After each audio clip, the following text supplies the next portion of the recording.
भगवान बाबा हनुमानजी को प्रणाम। महानत्यागी बाबा जुमदेवजी को प्रणाम। परमात्मा एक।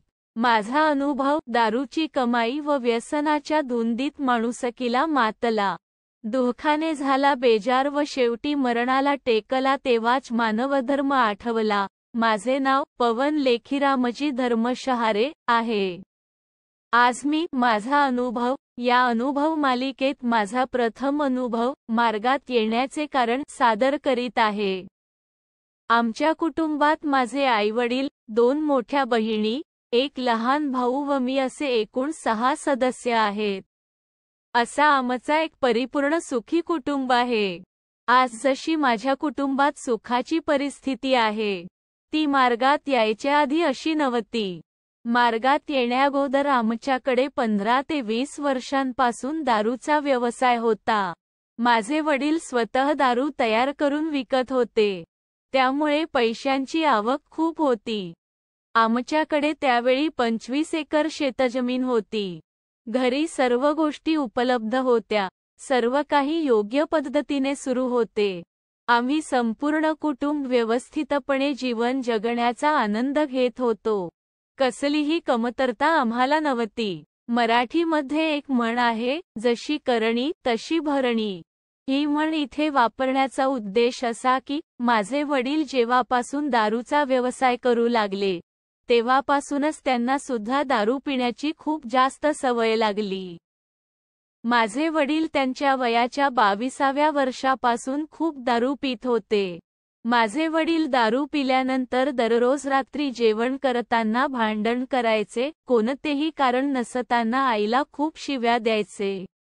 वडील दररोज दिवस रात्र दारू प्यायचे, कारण ते स्वतः दारू बनवायचे। दारू पिल्यानंतर माझे वडील असे वागायचे, जसे की जणू काही ते दानव आहेत की काय। घरी हा रोजचा प्रकार चाललेला होता।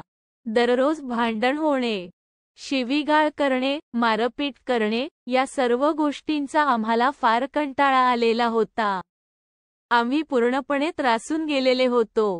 आम्हाला काहीच कळत नव्हते की आम्ही कधी या त्रासातून बाहेर पडणार। घरी प्रत्येक गोष्टींची पूर्तता होती, शिवाय शांती।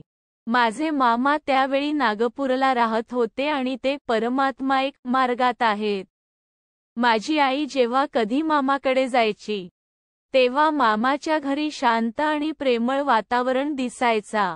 तो बघून आई विचार करायची की माझ्या घरी कधी असे शांत वातावरण निर्माण होईल।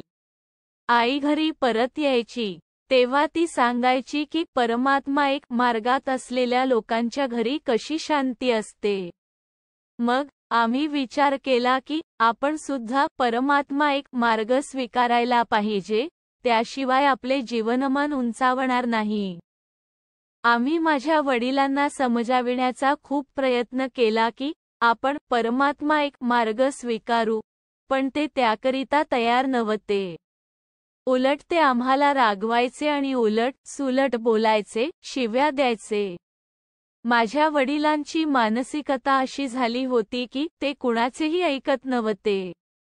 घरी माझी आई, मी आणि दोन्ही ताई आम्ही मिळून पूर्ण विचार केला की आपण परमात्मा एक मार्गात जायचे। आमचे विचार माझ्या आईने माझ्या मामाला सांगितले आणि हे सुद्धा सांगितले की माझे वडील मार्गात येण्यास तयार नाहीत। तेव्हा माझे मामा बोलले की 15 नोव्हेंबरला नागपूरला जनरल हवन कार्यक्रम असतो, त्या कार्यक्रमात तुम्ही त्यांना घेऊन या। मामांच्या बोलण्याचा आशय असा होता की होऊ शकते कार्यक्रम बघून माझ्या वडिलांच्या मनात बदल घडून येईल, किंवा परमात्मा एक मार्गाबद्दल आमची तीव्र इच्छा बघून भगवंत काहीतरी चमत्कार घडवतील। त्या दिवशी आम्ही मनामध्ये पक्का विचार केला की वडिलांना नागपूरला 15 नोव्हेंबरच्या कार्यक्रमाला घेऊन जायचे। त्यानुसार मग आम्ही माझ्या वडिलांना खूप समजावलं की आपल्याला 15 नोव्हेंबरला नागपूरला परमात्मा एक चा कार्यक्रम आहे, तेथे जायचे आहे। आधी वडील यायला अजिबात तयार नव्हते, पण खूप समजावून सांगितल्यानंतर ते तयार झाले। आम्ही त्यांना स्पष्ट समजाविले की त्या दिवशी दारू पिऊन तेथे येऊ नका। त्यानुसार वडिलांनी त्या दिवशी दारू घेतली नाही. ते सकाळी उठले, अंघोळ केली व तयार झाले. त्या दिवशी सकाळी आम्ही त्यांना सरळ सांगितले की जर तुम्ही दारू घेतली असेल तर येऊ नका. त्यावर ते बोलले की त्यांनी दारू घेतली नाही. त्या दिवशी ते दारू पिलेले नव्हतेच, कारण माझे वडील थोडीशी पण दारू पिलेली असले तर त्यांच्या चेहऱ्यावरून आम्ही ओळखू शकत होतो की ते दारू पिले आहेत की नाही. 15 नोव्हेंबरला आम्ही नागपूरला गेलो. सर्व कार्यक्रम बघितला आणि सायंकाळी परत निघालो. परमेश्वराला काय घडवायचे होते की काय दाखवायचे होते माहिती नाही, पण परत येताना माझ्या वडिलांना चक्कर आला आणि ते खाली पडले. माझे वडील एवढ्या जोरात चक्कर येऊन पडले की ते बेशुद्ध झाले व त्यांच्या डोक्याला खूप मार लागल्यामुळे खूप रक्तस्राव होऊ लागले. आम्ही लगेच त्यांना घेऊन डॉक्टरांकडे गेलो आणि त्यांना रुग्णालयात दाखल केले. सर्व तपासण्या करून डॉक्टरांनी सांगितले की यांना खूप आजार आहेत, जसे मधुमेह, रक्तदाब, हृदयविकार तसेच फुफ्फुसातील विकार. डॉक्टरांनी माझ्या वडिलांना एवढे रोग आहेत म्हणून सांगितले व त्यामुळे आम्ही खूप घाबरून गेलो. काय करावे काहीच सुचत नव्हते. माझ्या वडिलांना एकच डॉक्टरांना नाही, तर अनेक प्रसिद्ध डॉक्टरांना आम्ही दाखविले व खूप पैसे खर्च केले, पण प्रत्येक डॉक्टरांनी एकच सांगितले की हे वाचू शकणार नाहीत. हे ऐकून आम्ही थक्क झालो. काय करावे काहीच सुचत नव्हते. आमचा संपूर्ण कुटुंब चिंतेत पडला की आता काय करायचे. रडण्याशिवाय दुसरा कोणताच उपाय आम्हाला समोर दिसत नव्हता, कारण माझ्या वडिलांची प्रकृती एवढी खालावली होती की ते मरणाच्या वाटेवर आले होते. ती वेळ आमच्याकरिता एवढी भयावह होती की आता सुद्धा ती वेळ आठवली की अंगावर शहारे उभे होतात आणि मन भरून येते. वडिलांना होत असलेला त्रास आम्हाला बघून होत नव्हता. संपूर्ण कुटुंब आम्ही पूर्णपणे त्रासून गेलो होतो. एवढे त्रासून गेलो होतो की कधी कधी असे वाटायचे की सर्वांनी आत्महत्या करावी आणि या दुःखी जीवनापासून मुक्त होऊन जावे. माझ्या वडिलांचा त्रास एवढा वाढला होता की त्यांना सहन होत नव्हते. त्यांची अवस्था बघून काही लोक तर असे बोलायचे की यांना काहीतरी विषारी पदार्थ खायला देऊन मारून टाका आणि या असह्य वेदनांपासून यांची सुटका करा. आमच्या कुटुंबाचा खर्च वडिलांच्या दारूच्या व्यवसायावर अवलंबून होता, तो आता बंद पडलेला होता. पैशांची आवक बंद झाली होती आणि माझ्या वडिलांच्या उपचारादरम्यान खूप पैसा खर्च होत चाललेला होता. जेवढी जमा रक्कम आमच्याकडे होती ती पूर्ण संपून गेलेली होती. आम्ही संपूर्ण त्रासून गेलेलो होतो. परमेश्वर हा दयाळू आहे असे म्हणतात ते अगदी बरोबर आहे. एके दिवशी आई घडत असलेल्या या वाईट परिस्थितीवर विचार करीत असताना अचानक तिच्या स्मरणात परमात्मा एक मार्गाविषयी विचार आला. त्यावर माझी आई आम्हाला म्हणाली की आपण यांना मौदा आश्रमात घेऊन जाऊया. मग आम्ही माझ्या वडिलांना घेऊन संपूर्ण कुटुंब मौदा आश्रम येथे गेलो. आपल्या परमात्मा एक मार्गाबद्दल एक गोष्ट सर्व लोक बोलतात आणि ती गोष्ट खरी पण आहे. ती म्हणजे जोपर्यंत माणूस मरणाच्या वाटेपर्यंत जात नाही किंवा जोपर्यंत माणसाला स्वतःचा अंत समोर दिसत नाही, तोपर्यंत माणूस परमात्मा एक मार्ग स्वीकारत नाही. यानुसार आश्रमातून घरी परतताच माझ्या वडिलांनी स्वतः म्हटले की आपण परमात्मा एक मार्गाचा स्वीकार करूया. कारण वडिलांना स्वतःचा अंत समोर दिसलेला होता. माझ्या वडिलांनी परमात्मा एक मार्गात जायचे म्हटल्यावर आम्ही लगेच माझ्या मामाला फोन केला, कारण वडिलांना सोडून आम्ही कुटुंबातील बाकी सर्व सदस्य मार्ग घेण्यासाठी आधीच तयार होतो. आम्ही माझ्या मामाकडून मार्गाबद्दल संपूर्ण माहिती घेतली.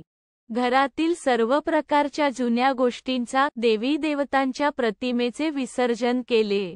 आमच्या गावाशेजारील मार्गदर्शक श्री बळीरामजी झळके यांच्याकडे 26 डिसेंबर 2007 ला गेलो. त्यांना आम्ही आमच्यावर असलेल्या संपूर्ण दुःखाची माहिती दिली आणि मार्गात येण्याबद्दल सांगितले. ते आम्हाला पुन्हा एकदा विचार करा असे बोलले. तेव्हा आम्ही त्यांना सांगितले की आम्ही पूर्ण विचार केला आहे. तेव्हा त्यांनी आम्हाला 3 दिवसांचे कार्य दिले. वडिलांनी दारू सोडली आणि 27 डिसेंबर 2007 तारखेला आमच्याकडे एका भगवंताची प्रथम ज्योत लागली. आमच्यावर असलेले संपूर्ण दुःख हे मार्गात येताच नष्ट झाले. माझ्या वडिलांना डॉक्टरांनी अनेक आजार सांगितले होते, ज्यामुळे आम्ही खूप घाबरून गेलेलो होतो.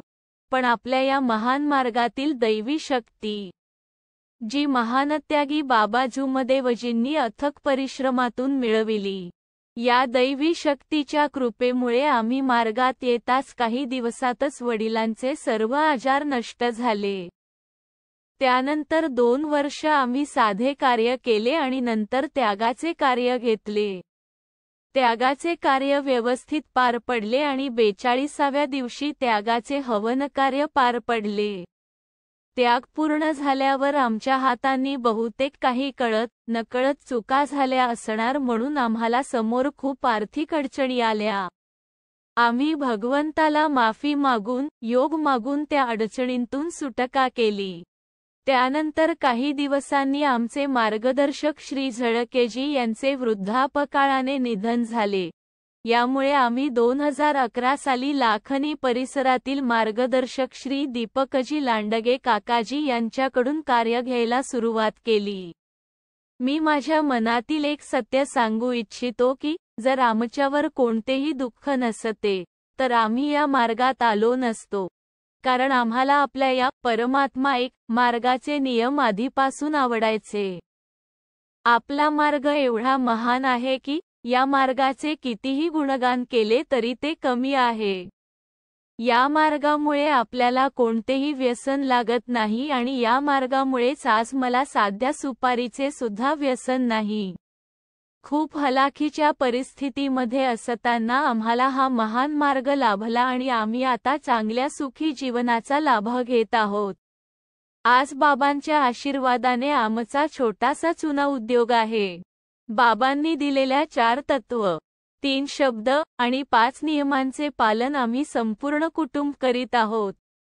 आता आम्ही एका भगवंताच्या कृपेने सुखी समाधानी जीवन जगत आहोत. लिहिण्यात काही चूक भूल झाली असेल तर भगवान बाबा हनुमानजी व महानत्यागी बाबा जुमदेवजी यांना क्षमा मागतो. नमस्कार. नाव पवन लेखीरामजी धर्मशहारे. पत्ता मु. अधिक पोस्ट पोहरा, तालुका लाखनी, जिल्हा भंडारा. सेवक क्रमांक 21627. मार्गदर्शक श्री दीपकजी लांडगे. परमपूज्य परमात्मा एक सेवक मंडळ वर्धमान नगर, नागपूर. सर्वांना माझा नमस्कार.